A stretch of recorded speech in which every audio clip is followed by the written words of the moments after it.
الحمد لله تم رفض هذا القانون هذا الصباح في مجلس الشيوخ اللي هو لو سينا. الاخوه الاخوات السلام عليكم، نتمنى تكونوا بخير وعلى خير ان شاء الله. من بعد هذه الضجه الكبيره اللي نضت في مدينه بيزي، لو مير ديال بيزي فاش رفض زواج اجنبي اللي هو كان جزائري بغى يتزوج فرنسيه، رفض لهم الزواج ديالهم. من بعد هذا لو مير كيتحاكم في المحاكم، ودخل وزير الداخليه اللي كان وافق الراي مع لو مير. قال ليه واخا زعما يترفض الزواج من حقه، ولكن هذا الشيء كيخالف القانون.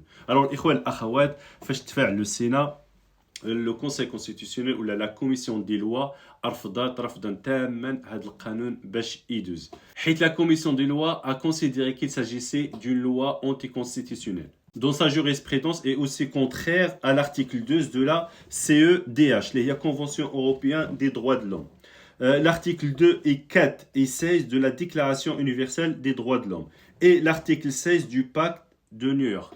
هادشي ما كيوافقش كاع لجميع القوانين باش واحد يتزوج بوحده. هادشي اونتي كونستيتيسيونيل، سي بور سا ترفض رفضا تاما.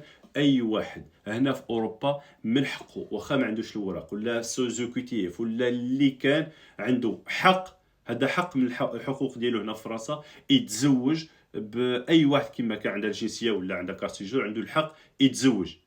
هذا باغيين يحيدوه، ولكن الحمد لله واخا كاين شويه ديال القانون شافوا هذا الشيء اللي هو اونتي كونستيتيسيونيل، ما باغيينش يطبقوا هذا القانون، والحمد لله ترفض. وزير الداخليه بغى يتفقس، ولكن هذا الشيء اللي كاين الحمد لله. الناس اللي باغيين يتزوجوا، ولكن انا النصيحه اللي باغي نعطي الناس اللي هما باغيين يتزوجوا بالمعقول وعنده البارتنير ديالو ولا البارتنير ديالو باغيين يتزوجوا بالمعقول، كيعرفها كونفيونس، خويا ولا اختي تزوجتوا رجعوا للبلاد، سا فا ايتر بلو رابيد. فاش كتزوجوا هنايا اوكي كترجعوا للبلاد، كتقول لهم هذا السيد ولا هذه السيده راه صافي رجع للبلاد، كدير لا دوموند ديالك من هنايا، كتجي او بو دو 3 4 موا ماكسيموم غادي ترجع.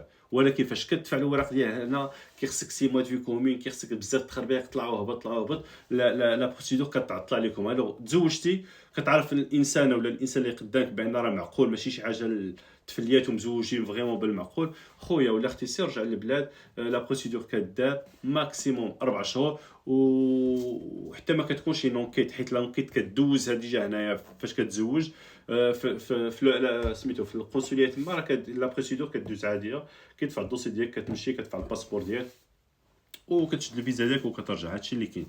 المهم القانون، حيت شفت واحد السيده مسكينه الله يهديها عاوتاني قالت لهم بان هذا القانون تم مصادقه على هذا القانون 244 صوت على 100 تخربيق. الناس كيشدوا وحدهم، ما عارفين كيجيبوا هذا الخبر، والله ما عارفين كيجيبوا هذا الخبر، كيعطيو دي فوز انفورماسيون الناس، ما عارف. المهم الله يهدينا، هادشي اللي كاين. المهم هذا القانون ايتي سونسور